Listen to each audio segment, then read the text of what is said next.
Tonight on KPBS Evening Edition, an invasion of privacy or public protection. We are asking for an immediate halt on the use, further acquisition, and installation of these smart streetlights. Why members of the community say the smart streetlights need to go. Plus, a local plea to the president to clean up an environmental mess decades in the making. Is the solution in sight? And we continue our special week of climate change reports with an in-depth look at the impact on businesses. KPBS Evening Edition starts right now.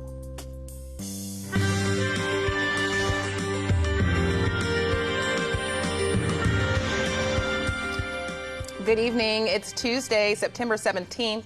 Thanks for joining us. I'm Ebony Monet. City leaders thought they were a bright idea, those smart streetlights around San Diego. Well, tonight, community groups are trying to pull the plug on thousands of them. As KPBS reporter Matt Hoffman shows us, many say the cameras are nothing more than Big Brother. The city says the use of the smart streetlights started as a cost-saving effort to replace older streetlights 3 years ago. There's now thousands of them up with cameras and sensors collecting data on parking, people, bikes, temperature, and humidity. This is a perfect example of where the government has colluded with corporations to take your data. The city says these smart streetlights can see, hear, and feel the heartbeat of San Diego, but some are concerned about the city watching from above. We have to understand that these smart street lights must go. More than a dozen community groups are asking the city to stop using the cameras until the public is involved in oversight and the use of the technology. We have uncovered what the city has been trying to hide under language like metadata and sensor nodes that hide the fact that they have set up surveillance spying cameras without public input. City officials say there is a lot of misinformation being spread. No spying is happening because the cameras are not constantly monitored. And the cameras don't view private property, collect audio, have facial recognition, or license plate reading capabilities. Just because the capability has not been turned on yet doesn't mean they can't be turned on. Some are concerned that the cameras could be targeting specific minority groups. Do we think that they could be used against us? Of course they could. Could they target specifically Muslims? Could they target specifically Latino communities, black communities? Of course they could. Recently, the city has been holding workshops about the use of the new technology, but some say it's too late. They should have gotten community input before installing them. When you install these smart streetlights, there should have been some level of community input, and there should have been some sort of conversation and discourse with the public so that we could be aware of these things. The police department does have access to the streetlight camera video, and it has been used in more than 160 investigations.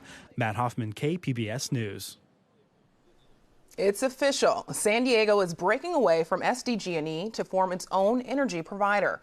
The City Council voted 7-2 today to form a community choice energy agency with 4 other cities in the county. That agency will decide how much of its electricity should come from renewable sources like wind and solar. Mayor Kevin Faulkner says the program can offer cheaper electricity rates than SDG&E. We'll be able to create our own destiny because we will have full control of where we purchase power from, and it will be clean energy. The program is expected to launch in 2021. You might recall Rebuild San Diego. The measure approved by voters promised to generate billions of dollars for roads, sidewalks, and storm drains. But 3 years later, and iNews Source investigative reporter Mary Plummer says the money is running out. Rebuild San Diego was supposed to dedicate up to $4 billion over 25 years for infrastructure fixes across the city.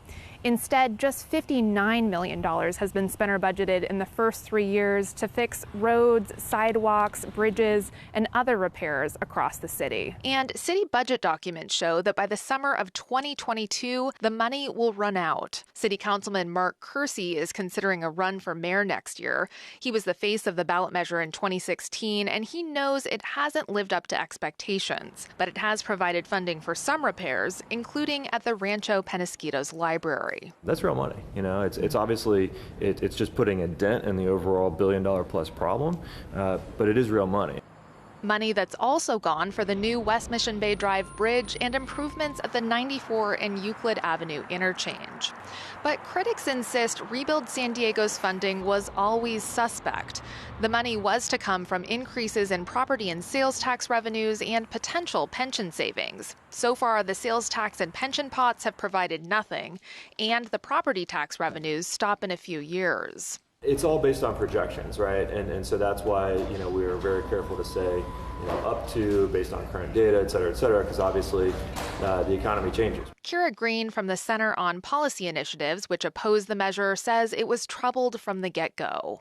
We are not going to generate $3 to $4 billion of revenue through this measure, even though that was the promise in the voter pamphlet. Green says those numbers were based on, quote, mythical thinking. But Kersey hopes sales tax growth will come through and fund a bit of Rebuild San Diego. For KPBS, I'm iNewsSource investigative reporter Mary Plummer. iNewsSource is an independently funded nonprofit partner of KPBS.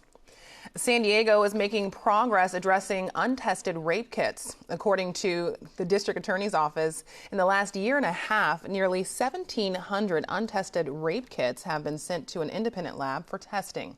Of those, more than 1,300 are now in the process of being loaded into the FBI's national database.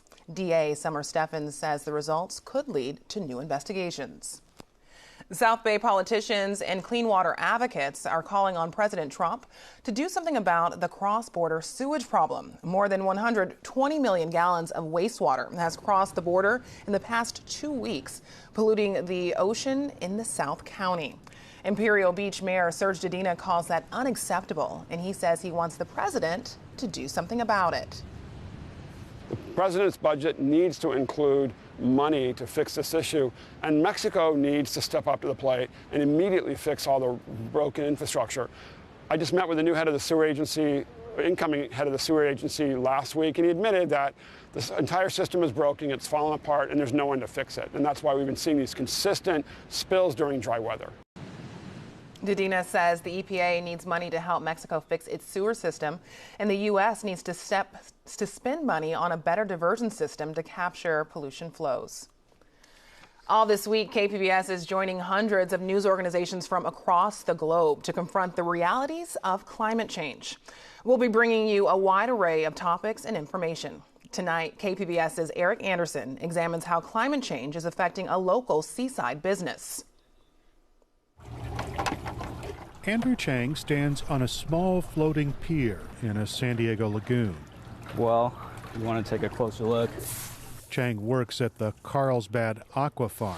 While we're bagging, we're also checking for quality. The small hatchery has been selling oysters and mussels to restaurants and other businesses for 50 years. So right now we're on one of our flub seas. It's a floating system that pulls water and nutrients up through silos that are full of fledgling shellfish. The term would be oyster seed, and they're anywhere from 1 to 3 centimeters to begin with.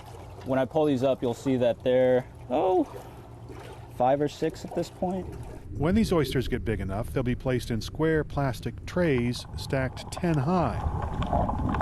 Those stacks are underwater in the Agua Hedionda Lagoon in Carlsbad. Production manager Matt Stenke pulls a boat next to a barrel-shaped buoy above one of those underwater stacks. Now these stacks of oysters are about 100 to 150 pounds. And the top tray is empty. We just put a couple of rocks in the top and it keeps the stack compressed together. Stenke says the oysters will live here, filtering water until they're fully grown.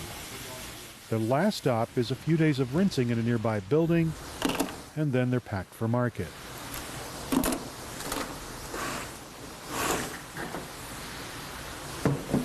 But this seed to lagoon to purification bins to market cycle was interrupted by a changing climate in 2007. The planet's oceans were absorbing larger amounts of carbon, turning the colder waters of the Pacific Northwest increasingly acidic.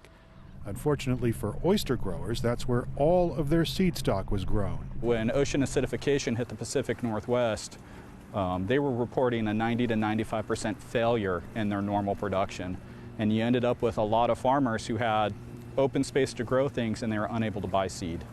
And that problem persisted for a few years. The industry adapted, and here in Carlsbad, they now grow some of their own seed. But Stenke says the real threat isn't going away. It's possible that in 10 or 15 years, we start seeing more severe failures of crop, and possibly in our waters or in the rest of the industry. And the change is already happening. The ocean is warming as it absorbs carbon dioxide. And that can be difficult for the existing ecosystems. Scripps Institution of Oceanography researcher Dan Cahan says the warm ocean waters are less likely to mix with nutrient-rich water at deeper levels. In essence, the warming water is choking off the food supply. Cahan says that's not all. The warmer the oceans get, the less oxygen it can accommodate. Low oxygen is not good in general for ecosystems.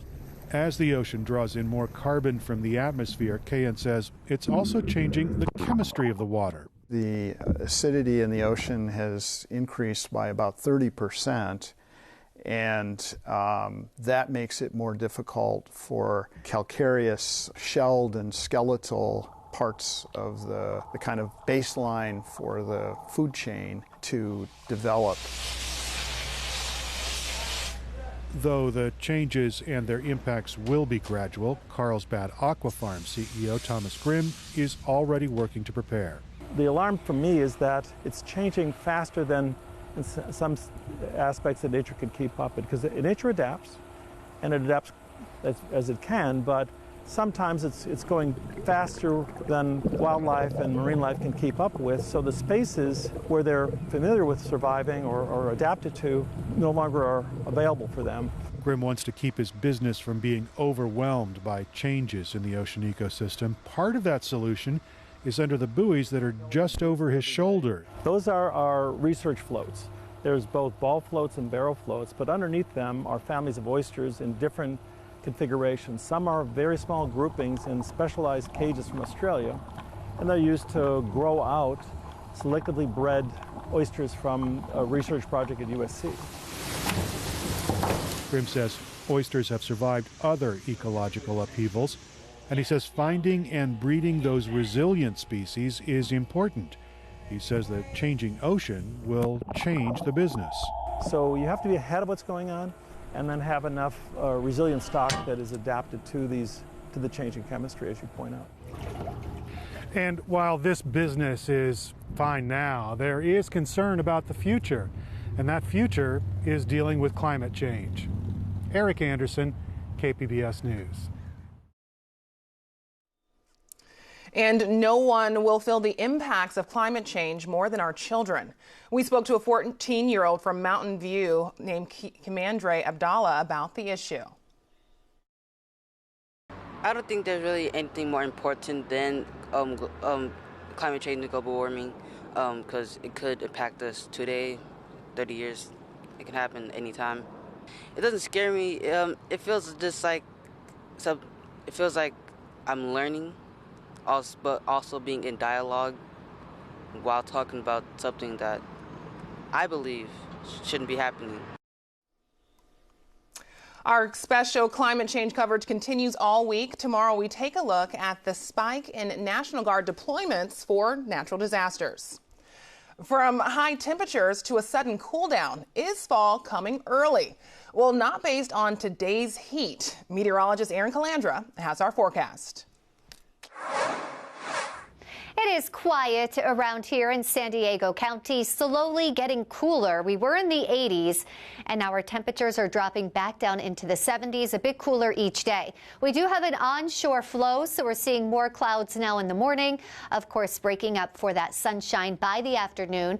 You can see that there is some precipitation to the north of us. We have a big dip in the jet stream, and that's going to create some very gusty conditions, including here. Probably through Thursday, you'll notice those winds picking up. especially through the deserts and the passes. So be careful as you're traveling. It might get a little bit jerky out there. For tonight, our temperature will be 65 degrees, partly cloudy, and then again breaking up for that sun by tomorrow afternoon. Oceanside will see a low of 57, El Cajon at 60 degrees, and in Mount Laguna at 52 degrees with mostly clear skies. Here is a cold front that's pushing through. Not as much precipitation with this front as much as our gusty winds. That's what you'll really notice. And also, again, those temperatures dropping a little bit each day. So taking a look at our temperatures tomorrow in Ramona, 84. Oceanside, 77. These temperatures feel a bit better. San Diego at 75, and in Borrego Springs at 98 degrees with sunny skies. And it's going to remain sunny and nice along the coast. Temperatures get down to 77 through Thursday, and then by Sunday we creep right back up to 80 degrees. Inland will be in those low 80s much of the week. Warmest day of the week so far is going to be on Sunday. Sunshine at 86 degrees. And in the deserts, well, we're below that 100-degree mark all week long. The coolest day will be on Thursday at 93, and then we warm right back up to those upper 90s for the weekend. And in the mountains, we're dipping down into the 60s Thursday and Friday. So getting a bit cool overnights down into the 40s. So certainly sweater weather is ahead. For KPBS News, I'm Erin Calandra. Back to you. President Trump is in California tonight, and he'll be in San Diego tomorrow. During his visit, the president will be fundraising as well as calling attention to the state's homeless problem. Dan Simon has our report. Ever since he was a young boy in Texas, Sean Pleasance had promise. A valedictorian in high school, he got into Harvard but chose Yale, majoring in economics. Wall Street beckoned, then came his own business. I own all of my decisions and choices, good and the bad. Today, he is homeless, living on the streets of Los Angeles. It means it can happen to anybody. It can happen to anybody. No one is. It's not someone else's problem. It's a problem we all could face. Amid squabbles with his co-founders, the income dried up, and then he lost his rock, his mother, and the problems got worse. He is one of 60,000 homeless in the county of Los Angeles. You'll find musicians. You'll find, there's the photographer over there. The problem is with the cost of housing. They all live in a small tent city in LA's Koreatown neighborhood, dwarfed by gentrification that has taken over the area. A quarter of the nation's homeless now live in California. From LA's Skid Row to the streets of San Francisco, drug needles litter the sidewalks and crews are routinely dispatched to clean up human waste, mere blocks away from some of the biggest tech companies in the world. What they are doing to our beautiful California is a disgrace to our country. President Trump may be on the verge of a major crackdown. According to the Washington Post, he is considering a directive to have the tents swept up, with the homeless moved to an unused government building. Critics point out that such an action would not only be illegal, but counterproductive. The idea that we're going to force people into a facility that's probably located in a very remote area is not a solution. Mike Dickerson co-founded a homeless advocacy group. He says a better solution for Trump would be figuring out how to build more affordable housing and providing better services, whether it's mental health or connecting people to jobs. Often it is not framed as an issue of compassion, of trying to get people housed, but more of an issue of we need to get these tents off the street. How would it strike you if all this stuff was just kind of removed, you folks were taken to some other place? Then I would leave that other place immediately. Sean, 52 years old and married to another homeless man, doesn't want to be confined by the rules of a shelter. You just stretch your body. Exactly. This is where you sleep. He has both a laptop and a cell phone. He's been occupying this space in Koreatown for 6 years and has been homeless for a decade. He admits to being a regular meth user, but spending just a few hours with Sean, he still possesses that intellectual curiosity that took him to the Ivy League. I would prefer to be somewhere where I can still go to the library when I want to and go there and do the things I need to do. But then there's the reality of life on the streets. Every time you sleep, that's when you lose. That's when people come and take your things.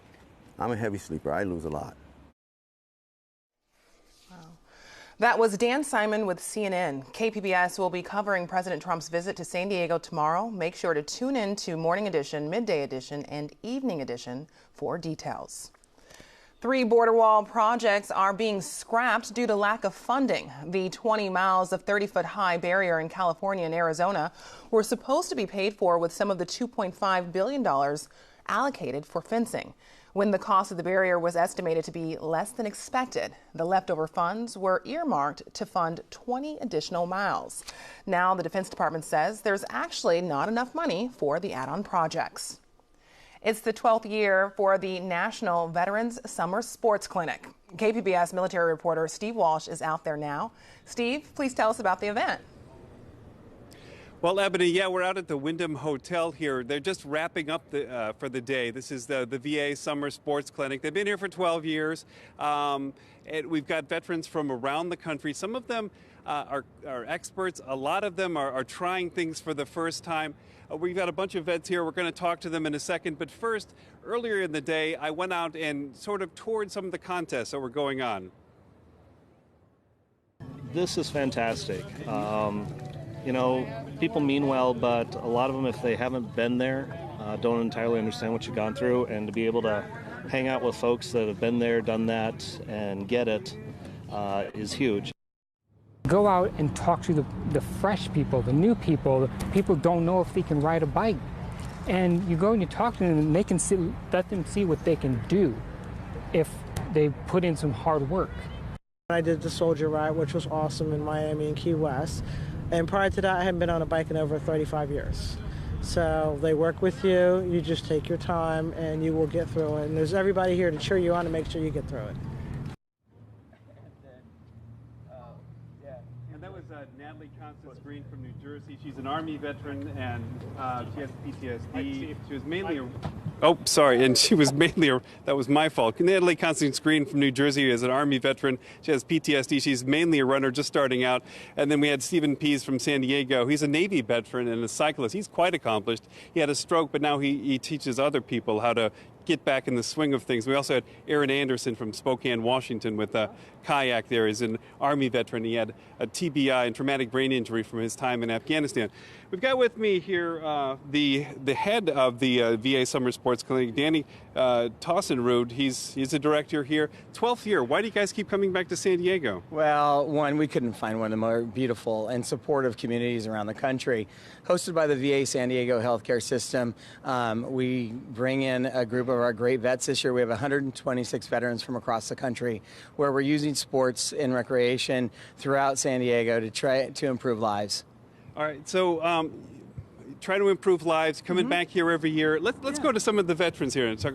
Now, I've been able to talk to some folks here over the last half an hour or so, including Daniel Deese. He was wounded in Iraq in Sadr City. Your leg was badly twisted when you were in Iraq, but you only recently made the decision to go ahead and have it amputated. Daniel, talk to me a little bit about that. It was just something that I got tired of the pain, living on a lot of the pain meds and stuff like that. So, you know, having taken it, it actually gives me the ability to readapt and re-overcome other obstacles that I dealt with and that I continue to deal with. Less of the pain meds is always a great thing. So, yeah. So you're just really getting back. Yeah, don't worry about that. You're just getting back into the swing of things here. So what's it like? You're dealing with this new situation, and now you're trying to play sports. What's going on? It's actually pretty interesting. I always told myself I probably couldn't do things, so now I'm actually overcoming that obstacle and actually doing things that I'm finding that I enjoy. Never thought I'd do surfing. Never expect a boy from the Midwest to be surfing. But yeah, I did that today, and it was a blast. That's amazing. So you can get up on a board, and this was your first time? Yeah. It was a blast getting up for the first time today surfing. All right. So I'm going to go around here. Let's go around here. We talk to some of the other folks here. And we have, I lost my piece of paper, so Nina, you're... Oh, hi. Hi, how you doing? I'm doing okay today. We talked a little bit earlier. Yes, we You've did. got PTSD. Yes, you had your own correct. time in Iraq. Tell me a little bit about why you came all the way from Tennessee to do this. Well, I have never participated in a summer sports clinic, and I had the opportunity presented to me, so I decided to, hey, give it a shot. And I actually did some selling today, never sailed in my life, and I enjoyed it. I mean, but why? I mean, I suppose you could go sailing in Tennessee. Why come all the way out to San Diego? San Diego, the weather is nice and camaraderie. Right, but and to be around all these people who are very loud, very raucous kind of group here. So, what's it like to be around these people all week long here in San Diego? It's my family. It's like my family when I was active duty. I still feel like I just know all of them. We blend in well. There you go. Me and my other 3 people. Again, this is the VA's Summer Sports Clinic, national, right here in San Diego. These folks are here all week. Back to you, Ebony. Sounds like a great program. Thanks, Steve. Judy Woodruff tonight on the NewsHour. President Trump's former campaign manager faces lawmakers about obstruction of justice.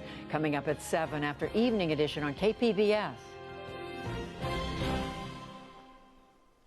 Legendary journalist Cokie Roberts has died after a battle with breast cancer. Roberts was both a radio and TV pioneer, working for both NPR and ABC News, where she covered U.S. and world politics. During her 40-year career, Roberts won 3 Emmys and published bestseller books. Roberts is survived by her husband, 2 children, and several grandchildren. She was 75. You can find tonight's stories on our website, kpbs.org/evening edition. Thank you for joining us. Have a great night.